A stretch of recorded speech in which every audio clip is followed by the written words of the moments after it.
Gising na. Magtrabaho na.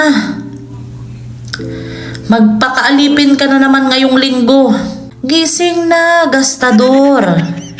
Magtrabaho ka na. Kaya naghihintay na ang mga bells mo.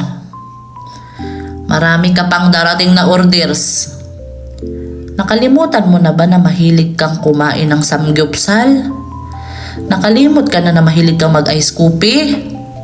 Mag-milk tea? Mag-cookplot? Sige na.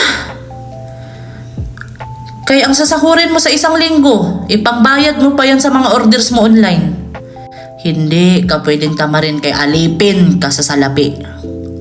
Sige na, gumising ka na.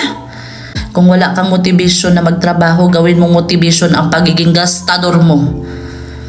Kaya ayan na lang ang mag-save sa'yo. Sige na, magtrabaho na, bangon, maligo na.